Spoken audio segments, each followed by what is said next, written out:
Donkey AI update ስራና ክህሎት ሚኒስቴር የመንግስት የሚኒስቴር መስሪያ ቤት ነው። ትልቅ ተቋም ነው። ግን በስሙ እንደዚህ እየተደረገ እንደሆነ ሰምቷል ወይ ያውቃል ወይ? መንግስትስ ስሙ ተጠቅሶ ማህተሙ፣ ፊርማው፣ የመንግስት ሎጎ ባረፈበት ደብዳቤ እንደዚህ እየተደረገ እንደሆነ ሰምቷል ወይ አይቷል ወይ የሚለውን አሁን በተግባር እንየውና ሙከራ አድርገን ውጤቱን አብረን እናያለን። እስቲ ደውል። Donkey AI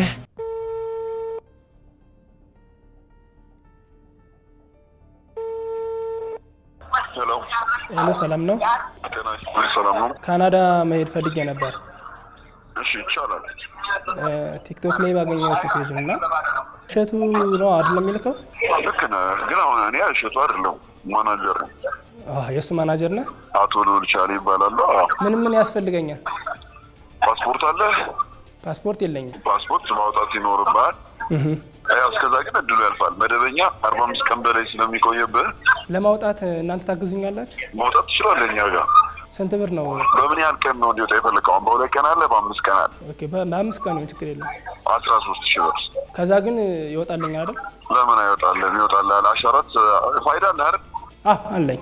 በጣም ጥሩ። እሱን ትልክልኝና ቴሌግራም ላይ አክቲቭ እናደርግልሃለን። የት ሀገር ነዋሪ ነህ? እኔ ባህር ዳር ነኝ። ባህር ዳር። ባህር ዳር ኢሚግሬሽን ቀበሌ 13 ታውቀዋለህ? አውቀዋለሁ። እዛ 13 አውቀዋለሁ። እዛ ትሄዳለህ። ቀን እናመቻችልሃለን። ለኃላፊው እኛ እንደውላለን። ገብተህ አሻራ ትሰጣለህ። በ2 ቀን ልዩነት ውስጥ ፓስፖርት ይመጣል፣ ወረቀት ይሰጣል። ያን ወረቀት ወስደህ በፖስታ ቤት ትቀበላለህ። ፕሮሰሱን ደግሞ መጀመር ከፈለክ ቀጥታ ወደኛ እንዲመጣ ማድረግ ይቻላል። ፓስፖርት ኦኬ። ስለ ኢሚግሬሽን እዛው ነው የምከፍለው ብሩ ወይስ አይደለም? ብር ቅድሚያ እኛ ነው የምንከፍለው። የት ነው የምመጣው? እኔ አዲስ አበባ። አዲስ አበባ ናችሁ? ሳር ብይታ። እሺ መቼ ልምጣ? ቴሌግራም ላይ ላክልኝ አሁን። ከዛ መልሼ እደውልልሃለሁ። ከባህር ዳር ብለህ ቴሌግራም ላይ መታወቂያን ፎቶ ላክልኝ። እሺ ቴሌግራም የለኝም። ለዛ እኮ ነው አንተ ትንሽ ስልክ የምትጠቀመው እና የቁጥር ስልክ ነው የምትጠቀመው። እሺ መልሼ እደውልልህ የፋይዳ ቁጥርህን ትነግረኛለህ። ችግር የለውም፣ አክቲቭ አደርገዋለሁ። እሺ ሰላም ነው፣ እንደምን አለ ወዳጄ? እኔ ኮሜዲያን እሸቱ ነኝ። እኔ እናንተ እንተዋወቃለን? ምን አልከኝ? የኮሜዲያን እሸቱ ነኝ ማናጀር ወይ ስትል ሰምቼ ነው። እና እኔ እናንተ እንተዋወቃለን? እኔ ኮሜዲያን እሸቱ ነኝ። እኔ እናንተ የት ቦታ ነው የካናዳ ጉዞ የጀመርነው? አልጀመርንም። ታዲያ ለምንድን ነው በስሜ የምትነግረው? አልነገርኩም። ሲጀመር ኮሜዲያን እሸቱ አይደለም ማለት። በኮሜዲያን እሸቱ ስም የምትነግዱት ለምንድን ነው? ኮሜዲያን እሸቱ አይደለም ማለት። ኮሜዲያን እሸቱ አሁን ዱባይ ነው ያለው። እርግጠኛ ነህ? Donkey AI ያው እንዳያችሁት ጭራሽ እኔን ራሱ ኮሜዲያን እሸቱ አይደለም ዱባይ ነው ያለው ብሎኛል። እኔም ብከፍለው ይቀበለኛል ይሄ ሰውዬ። አሁን እኔንም ሊልከኝ ይሞክራል ማለት ነው። Donkey AI እስቲ ሁለተኛው ሰው ጋር ደግሞ እንደውል። ቀደም ኮሜዲያን እሸቱ ዱባይ ነው ብሏል። ይሄኛው ደግሞ በህይወት የለም ሞቷል ሊል ይችላል፣ አላውቅም። እስቲ እንደውልለት። Donkey AI ወደ ካናዳ መሄድ ፈልጌ ነበረ። በጣም ጥሩ። ፓስፖርት አለ እንዴ? ፓስፖርት አዎ። ተጠራጠርክ? ምነው የለህም ወይ አልታደሰም? ኧረ ኖርማል ነው። እሱንና መታወቂያን አታች አድርግልኝ። አንተ ጋር? አዎ ቴሌግራም ላይ አታች አድርግልኝና አክቲቭ የሚሆኑ ከሆነ ደውዬ በደንብ አስረዳሃለሁ። ቶሎ ትልካላችሁ? እንዴት ነው? ቶሎ ይደርሳልኛል? ድምፅህ ይረቃል በጣም እኮ። ቶሎ ትልክኛለህ ወይ? አንዴ 2 ደቂቃ ትጠብቀኛለህ። አትዝጋው ስልኩን። ሄሎ ቴሌግራም አይቼ ነበረ። እንትኑ ያ ቶሎ ይደርስልኛል ወይስ? እኔ እንደውልልህ። ምንም አይሰማም ድምፅህ። ዝጋው፣ እኔ ልደውልልህ። Donkey AI አሁን እንግዲህ እኔን ዱባይ ነው እሸቱ ያለ ልጅ ነው። አሁን ለሁለተኛ ጊዜ ስንደውልለት ከኔ ጋር ያንን ስልክ ዘግቶ በአዲስ መልክ ስራ ጀምሯልና አሁን ስልኩን ከ2 ደቂቃ በኋላ መልሼ ልደውልልህ። ምን ሊያደርግ ነው? ይሄ ልጅ ቴሌግራም እንዳለውና እንደሌለው ገብቶ ሊያይ ነው። Donkey AI ቀጥል። በቃ ስለ ጉዞ አስረዳኝ፣ መቼ ነው ምናምን ዝርዝር ጠይቀው እና ቶሎ ይደርስልኛል ወይ? ቶሎ ይደርሳል። እሺ ክፍያ አለው? እንዴት ነው ክፍያ? አለው። መቀሌ ነው ኢሚግሬሽን የምትገባው። እሺ ቀን ቀጠሮ የሚይዝልህና ከ2 ቀን በኋላ ትሄዳለህ ወደ መቀሌ። ኤስኤምኤስ ሜሴጅ ቁጥር ይገባልሃል፣ መለያ ቁጥር። እሺ በሱ መሰረት ሄደህ አሻራ ሰጥተህ ትወጣለህ ማለት ነው። በፖስታ ቤት ነው የሚላከው ፓስፖርት። ብራችሁ የት ነው? ቢሮአችን አዲስ አበባ ምን ላይ? ሽሮ ሜዳ። ክፍያው ስንት ነው? ክፍያ በምን ያህል ቀን ይፈልጋል? በ2 ቀንና በ5 ቀን ካልሆነ ላይደርስ ይችላል ፕሮሰሱ። በቃ በ4 ቀን ቢሆን ችግር የለውም። በ5 ቀን? አዎ 5 ቀን 13,000 ብር። መቼ ነው የምትልኩኝ? 45 ቀን ይፈልጋል ፕሮሰሱ። ወደ ካናዳ ስለ ስራው ዘርፍም ስልጠና ይኖራል ማለት ነው። አጠቃላይ ስንት ብር ነው ማለት ነው? አጠቃላይ ኢትዮጵያ ላይ ልታወጣ የምትችለው ብር እስከ 30,000 ብር ነው። ምክንያቱም በክሬዲት ነው። በክሬዲት ማለት እየሰራ የምትከፍለው ማለት ነው። የእናንተ ቢሮ ስም ማን ነው? ቆንጽላ ጽህፈት ቤት፣ ካናዳ ቆንጽላ ጽህፈት ቤት ነው። ከዛ ልምጣ። እየተሰማማን አይደለም። የምትፈልግ ከሆነ መታወቂያን አታች አድርግልኝና በደንብ አስረዳ ነው እኮ ያለኝ እኮ ነው እኮ ብሮ አልሳን ያለሁት አሁን አልሳን ያለሁት ልመጣ ስለፈልኩ ምንም አጥቅን ስለራቅ ስለፈልኩ እኮ አድራሻ ሽሮ ሜዳና ሳር ቤት አልኩህ እኮ። ካናዳ ቆንጽላ ጽህፈት ቤት እኮ ጽህፈት ቤት ነው እያወራሁ ያለው። ብሩ እንዳለ ያላ አባቴ አንተ እያወራሁ ከ10 ስልክ በላይ እያስተናገድኩ ነው። በቃ እናወራለን። እሺ መልካም። ልጁ በተደጋጋሚ እና በግልጽ እኔ የካናዳ ቆንስላ ጽህፈት ቤትን ወክዬ ነው እያወራሁ ያለሁትኝ እማወራህ እንደ ጽህፈት ቤት ነው እያለ ነውና እኔም እንደሸቱ በስሜ ገንዘብ እየተዘረፈ ስለሆነ በጣም ብዙ ቪዲዮ ሰርቻለሁ። የቲክቶክ ቪዲዮ፣ የፌስቡክ ቪዲዮ፣ ዩቲዩብ ላይ ተናግሬያለሁ። ቲክቶክ ላይቭ ላይ እባካችሁ እንዳትሸወዱ በእኔ ስም ምንም አይነት የተጀመረ ፕሮሰስ ወደ ካናዳ ወደ የትኛውም ሀገር የለም የሚለውን በዊሊም ስም በጣም ሲነገር ነበር። ዊሊ እንግዲህ እኔ የሰራሁለትን ኢንተርቪው እየቆራረጡ በጣምና በእኛ ስም እንዲህ አይነት ነገር እንደሌለ በጣም ተናግረናል። ግን ሌሎችም ተቋማት አሁን ኃላፊነታቸው መወጣት ይችላሉ። ለምሳሌ ካናዳ ቆንጽላ ጽህፈት ቤት በስሙ እንደዚህ እየተደረገ እንደሆነ አውቆ መግለጫ ወይም ትክክለኛውን ነገር ለሰዎች በሚዲያ በመንግስት ሚዲያ ሊሆን ይችላል ግልጽ ቢያደርግ ብዙ ሰው ይድናል ብዬ አስባለሁ ገንዘብ ከመበላት። ለማንኛውም እንደዚህ ኤአይን ፍትፍት አድርጎ መጠቀምን በተመለከተ እኛ አጭር ስልጠና አዘጋጅተናል። 13 የማስተማሪያ ቪዲዮዎች ይኖሩናል። እንደገና ከኔ ጋር ደግሞ በአካል አንድ ቀን አብረን የምንውልበት ፕሮግራም ይኖረናል። በነገራችን ላይ ምዝገባውን ስልክ ሳትደውሉ ማጠናቀቅ ትችላላችሁ። እዚህ ስክሪኑ ላይ የምታዩትን ባርኮድ ስካን አድርጋችሁ ወይም ከስር ያስቀመጥነውን ሊንክ ክሊክ አድርጋችሁ ብትገቡ ለቢዝነስ፣ ለስራ ፈጠራ፣ ገቢያችሁን ለማሻሻል፣ ጤናችሁን፣ የፍቅር ግንኙነት፣ ሪሌሽንሺፕ፣ ልጅ አስተዳደግ ሁሉም ላይ ማማከር የሚችል ጠንካራ የኤአይ አጠቃቀም ባህልን ነው የምናየው። የካቲት 21 ኦንላይን ስልጠናው ይጀምራል። የካቲት 15 ዋጋው 2000 ብር ይሆናል። ቀድሞ የተመዘገበ ብዙ ያተርፋል። በጣም ጥሩ። እንግዲህ በዛሬ ዩቲዩብ ቪዲዮአችን እንዴት አይነት ማጭበርበር ሀገራችን ላይ እየተካሄደ እንደሆነ እያየን ነው። ሶስተኛውን ደግሞ የማጭበርበር ሙከራ እንደዚህ ተከታትለን እንመለስ። ሄሎ፣ ሰላም ነው? አለን ጤና ይስጥልን። እሸቱ ነህ እንዴ? እሸቱ አይደለሁም። ቲክቶክ ላይ ማስታወቂያ አይቼ ነበረ ከሱ ጋር እኮ ኢንተርቪው ነው ያደረግነው እንጂ ይሄ የእሸቱ ስልክ ሳይሆን የካናዳ ፕሮሰስ የሚያልቅበት የድርጅት ስልክ ነው። ስንት ብር ነው? 95% ስራና ክህሎት ሚኒስቴር ስለሸፈነ 5% ነው ያንተ ወጪ፣ 5% ጠቅላላ ወጪ 33,000 ብር ነው። ቢሮአችሁ የት ነው? እንዴት ነው እናንተን በትክክል ማግኘት የሚችለው? የምታገኙን አዲስ አበባ ሳር ቤት የድሮ ካናዳ ኤምባሲ አሁን ቆንስላ ጽህፈት ቤት ተብሏል አይደል? እዛ ነው የምንገኘው። በመግቢያ ካርድና በቀነ ቀጠሮ መሰረት ነው ወደ ቢሮአችን መግባት የምትችሉት። ትክክለኛ ነው ይሄው? አዎ ትክክለኛ ነው። ምንም አይነት ነገር ስትፈጽም ከስራና ክህሎት ሚኒስቴር እውቅና ካገኘ በኋላ ነው። የድርጅታችሁ ስሙ? ምስራቅ ቪዛ የጉዞ አማካሪ። መቼ ነው መክፈል የሚችለው? ፓስፖርት እንዴት ነው ማውጣት የሚችለው? እና ፓስፖርት ከሌለ የኢሚግሬሽን ፎርም እኛ ጋር ስላለ የኢሚግሬሽኑን ፎርም አብረን ከምዝገባው ፎርም ላይ ትሞላና ለኢሚግሬሽን ቀነ ቀጠሮ እንዲሰጥህ አድርገን ፕሮሰሱን ስጨርስ ፓስፖርት እንድትረከብ ነው የምናደርግ። ቶሎ መጨረስ ትችላላችሁ አይደል? እሱ ነገር በፍጥነት ያልቃል። ጓደኞችን ባመጣ አትቀንሱልኝም? በክፍያ ሳይሆን የሚቀነስልህ ክፍያ ነው የሚሰጥህ። ከተመዘገቡ በኋላ ለአንተ ተቆራጭ ተደርጎ ከላክበት ብር ይመለስልሃል ማለት ነው። ብሩን ግን የት ነው መክፈል የሚችለው? ስራና ክህሎት ሚኒስቴር ውክልና የሰጠው አካውንት አለ። በዛ ነው የምታስተላልፈው። ምን አሁን ልጀምር ፈልገህ ነው? ስንት ብር ነው ዲስካውንት ያደረጋችሁት? ስንት ሰው እንደምታስመጣ እኮ አላወቅንም። ከኔ ጋር ያወሩ ሰዎች 2 ናቸውና ኦኬ 2 ሰው ካመጣህልን ለአንድ ሰው 1,000 ብር ነው።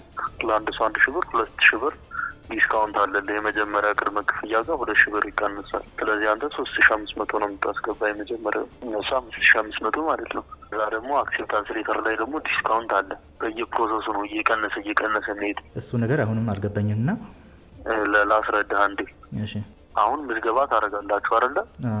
ምዝገባውን ካካሄዳችሁ በኋላ ፎርሙን ስትሞሉ ለስራና ክህሎት ሚኒስቴር ነው ማስተላለፍላችሁ። ስራና ክህሎት ሚኒስቴር ደግሞ ፋይሎቻችሁን አይቶ ከተቀበላችሁ በምትጠቀሙበት ስልክ ቁጥር ሜሴጅ ይልክላችኋል። ሜሴጅ ሲገባላችሁ የመጀመሪያ ቅድመ ክፍያ 5500 ታጠናቅቃላችሁ ነበር ያልኩ። 2 ሰው ስላመጣህ አንተ 3500 ይሆንልሃል አልኩ። ከዛ በኋላ የስራ ዝርዝሮች አሉ፣ እነሱን ትመርጣለህ። ከዛ የመረጣችሁትን የስራ ዘርፍ አያይዤ ፋይሎቻችሁን አድርጌ BHP ለሚባል ኩባንያ አታች አደርግልሃለሁ። እነሱ ደግሞ አክሴፕታንስ ሌተር 3 ቀን ውስጥ ይልኩልናል። የአክሴፕታንስ ሌተሩ ዋጋ ደግሞ 27500 ነበረ። አንተ 20000 ብር ትከፍላለህ። እነሱ 27500። በአጠቃላይ ለአንተ የሚቀነስልህ ብር 7000 ብር ተቀናሽ ይደረግልሃል። እሺ በአካል መጥቼ መክፈል ይችላል? በአካል የምትመጡት አክሴፕታንስ ሌተር በኋላ ነው። ምክንያቱም አንደኛ ስራና ክህሎት ሚኒስቴር መፍቀድ አለበት፣ ሁለተኛ ደግሞ BHP የሚባለው ኩባንያ መቀበሉን ማረጋገጥ አለብን።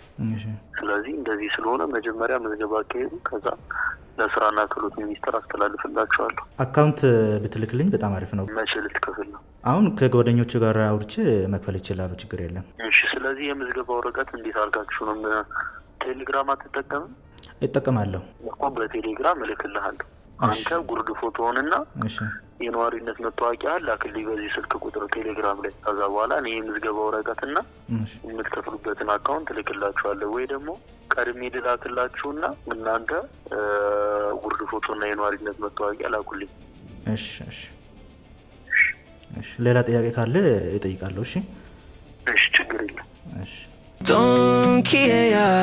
ለመጪው ፋሲካ ጌቴሰማኒ አስጎብኝና የጉዞ ወኪል ላለፉት 15 ዓመታት በሀገረ እስራኤል ከሚገኘው ከአንጋፋው ከTWT የጉዞ ወኪል ጋር የሚሰራው ኑ ኢየሩሳሌምን እንሳለም ይላል። ከጌቴሰማኒ ጋር ተጉዛችሁ የዘንድሮውን የፋሲካ በዓል በኢየሩሳሌም እንድታከብሩ በትህትና እጋብዛችኋለሁ። እናትና አባት የሞቱባት ልጇን ብቻዋን የምታሳድግ እህታችን አለች እና እሷ ደውላ ካናዳ በነፃ ላኩኝ ትላለች። እንግዲህ ምን እንደሚሉ እናያለን። እነዚህ ሰዎች ምናልባት ልብ ኖሯቸው ለተቸገረ ሰው አዝነው እቺ ሴት በጣም ስለተቸገረች ከዚች ላይ እንኳን አንበላም ብለው ይምሯታል ወይስ ስራቸውን ይሰራሉ የሚለውን አብረን እንይ እስቲ።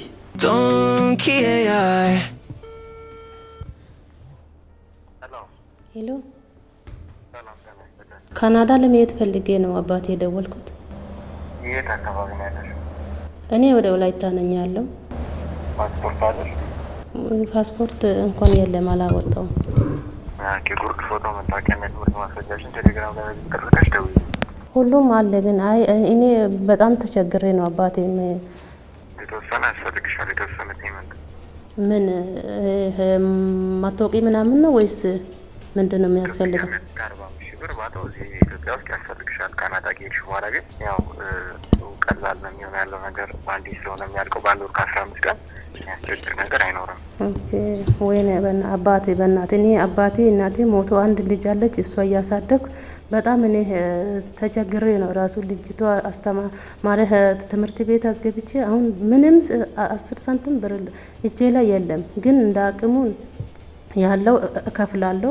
ስንት እንደሆነ በትክክል ነገር እንደዚህ ደግሞ ከፍዬም ቢሆን ከሰው በድሬ ቢሆንም እከፍላለሁ። ግን እስቲ አስቡና በትክክል ኤምባሲ ሳር ቤት ካናዳ ኤምባሲ ነው። ምንም ያሳስብ ነገር አይኖርም። ህጋዊ ስለሆነ ውክልና የሚላክልሻል እና ብዙ ልጆችም አሁን ይገኛሉ። ምንም ያሳስብሽ ነገር የለም እና መስመር ላይ አሁን ብዙ ሰው ስለሚደውል ቴሌግራም ላይ የበለጠ ፕሮሰስ ለመጀመር ፎርሙን ስለምንልክልሽ ቴሌግራም ላይ በዚህ ስልክቢና ጉርድ ፎቶ፣ መታወቂያና የትምህርት ማስረጃሽን ፎቶ አንስተሽ መልሰሽ ደውዪ።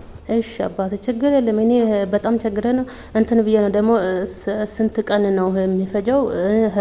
ትክክለኛ ብሩ አንድ ወር ከ15 ቀን ወይም 45 ቀን።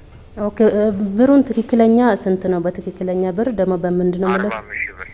45,000 ብር ነው። 45,000 ብር። እኔ በጣም ዳነ እኔ አሁን እየነገርኩ አባት በእናት በእግዚአብሔር እስቲ ወይ ቀንሷ እኔ በጣም ፈልጌ ነው እንደው እስከ ወርስ ነውክልና ለጽፍልሽ እንችላለንና ፋይሎች ላኪልኝና ችግረኛ እንደ እርግጠኛ ነህ እሺ እርግጠኛ ነህ ግን እንዳይጨባበሩ አንዳንድ ቦታ ላይ እንትኖች አሉ ለዛ ነው እባክህ ችግር የለም ውክልና ልክልሻለሁ እሱ ልዩ የሚያደርገው ህጋዊ ውክልና ነው በህጋዊ አካውንት ነው የሚሰራው እና እሱን ቼክ ታደርጊያለሽ እና አሁን ማቼ ነው አንድ ወር ነው ያልከው አንድ ወር ብሩን እና ታዲያ ተባብሮ ወንድም እባክህ በእና በጣም እኔ ተቸግሬ ነው ችግር የለም ቴሌግራም ላይ ላኪልኝና ደውይልኝ የት ነው እሺ ብሩን የምከፍለው እኔ ያለውን እሱ ፎርም ተማያለሽ አሻራት ተጫለሽ እና ሳውቅሻለን ፕሮሰሱ እኮ እኛ በሂደት እናስጀምርሻለን ስለዚህ ፋይሎች ላኪልን አንልሽ አይደል የከሽ ደውይልኝ አክቲቭ መሆን አለብሽ እሺ አዳራ እናንተም ግን ተባበሩ ደግሞ እኔ ከሰው ወስጄ መዳለው ግን የት ነው የምመጣው እኔ አሁን መቼ ልምጣና ወይ የት ነው አሁን ፎርም ተማያለሽ አሻራት ተጫለሽ ሙያቸው ሰነዶች አሉ ቴምፖራሪ ሊመጣልሻል እሱን አስተካክለን ለሜዲካል ቀራለ ኤምባሲው ራሱ ከጥሮ ቀን ይሰጥሻል ይተመችበት አሁን ታዲያ መሄድ ይችላልው እኔ ዘመድ ቤት መጥቼ ነበር ትላንት ወዲያ ማምላት የምትሞዩ ፎርም አለ ተቀባይነት ማግኘት አለብሽ አሁን እናንተ ጋር ልምጣ ወይስ እሱን እንትን አድርጌ ነው የሚሄደው አሁን ቴሌግራም ላይ ላኪልኝ እኔ እናቴ ይሰማሻል እየሰማሁን አባቴ እኔ በጣም ተቸግሬ ነው በጣም አመሰግናለሁ እሺ አባቴ እግዚአብሔር ይስጥልኝ እሺ እሺ አባቴ እሺ እንግዲህ ይህንን የባልትና ስራ ከጀመርን በኋላ የገባኝ ነገር አንድ ንጹህ ምርት ለህብረተሰቡ ለማቅረብ ዋጋው ከሚታሰበው በላይ ከፍ ሊል እንደሚችል ነው። ምክንያቱም የባልትና ምርቶች ጥራት ያለውን እህል ለመግዛት ጠቀም ያለ ገንዘብ ያስከፍላሉ። ከዛ ደግሞ እህሉ በጥራት ሲዘጋጅ ኪሎቸው እየቀነሰ ቆሻው እየተወገደ ሳይዛቸው እያነሰ ስለሚሄድ መልሶ 1 ኪሎ ለመሙላት ተጨማሪ እህል ይፈልጋሉ። ያንን ደግሞ በህጋዊ መንገድ ደረሰኝ ቆርጦ ለመሸጥ ከገቢዎች ጋር ከግብር ጋር የተገናኘው ነገር ሲደማመር ዋጋውን ከፍ ያደርገዋል። ነገር ግን ይሄ ሁሉ ቢሆን ጥራት ፈላጊ ሰዎች አሉ ብለን የፈጀውን ይፍጅ እንጂ ጥራት ላይ ሳንደራደር ድንቅ የባልትና ውጤቶችን ይዘንላችሁ ቀርበናል። በ097 08 6608 ጥራትን የምትፈልጉ ሰዎች ብቻ ደውሉልን። እናት ለልጇ እንደምትጠነቅቀው ተጠንቅቀን ያዘጋጀናቸውን የገንፎና የአጥሚት እህሎች ሌሎቹንም የባልትና ውጤቶች እየደወላችሁ ቀድማችሁ ዘዙ ወይም 22 ለሞቴል ለምንጻ 3ኛ ፎቅ በአካል በመምጣት ታገኙናላችሁ። እውነት ነው ጥራት ዋጋ ያስከፍላል። በእናት እጅ ባልትና ብቻ ቀጥሎ ያለው ስቴፕ ምንድነው? ከዚህ በፊት የተበሉት ሰዎች ከኔ ጋር ፖሊስ ጣቢያ ሄደን ያመለከትን ጊዜ ያቀረቡት መረጃ ላይ የፌድሪ የውጭ ጉዳይ ሚኒስቴር የሚል ሐሰተኛ ማህተም አትመው የባለስልጣን ስም ጠቅሰው እዚህ ስክሪኑ ላይ እንደምታዩት ፊርማ አድርገው ሐሰተኛ ፊርማ መንግስት ውክልና እንደሰጣቸው በስራና ክህሎት ሚኒስቴር ቢሮ ስም አሁንም አደራምለው ቲክቶክ ላይ አይታችሁ በአካል ቢሮአቸው ሳትሄዱ ገንዘብ እንዳትከፍሉ። ሁለተኛው በጣም የሚያሳዝነው ዜና ቢሮ ከፍተውም ደግሞ የሚያጭበረብሩ አሉ። ገንዘብ ከፍለው ይሄው የካናዳ ቪዛ ተሰጠኝ የሚልም ማስታወቂያ እየሰሩ ነው። ቢሮ ያላቸው ኤጀንሲዎች ጭምር ማለት ነው። ስለዚህ እንግዲህ አንዳንድ ጊዜ ተለፍቶ የተገኘን ገንዘብ ዋጋ ተከፍሎ የተገኘን ገንዘብ ቤተሰብ ደም ተፍቶ ያመጣውን ገንዘብ ዝም ብለን ሜዳ ላይ ባንበት ነው ጥሩ ነው እላለሁ። እንግዲህ ይሄን ያህል መረጃ ለመስጠት እየሞከርኩ ነው። ለምታውቁት አንድ ወዳጃችሁ ይሄንን ቪዲዮ ሼር አድርጉለት። ከመበላት ካዳናችሁት ባለውለታው ትሆናላችሁ። አመሰግናችኋለሁ።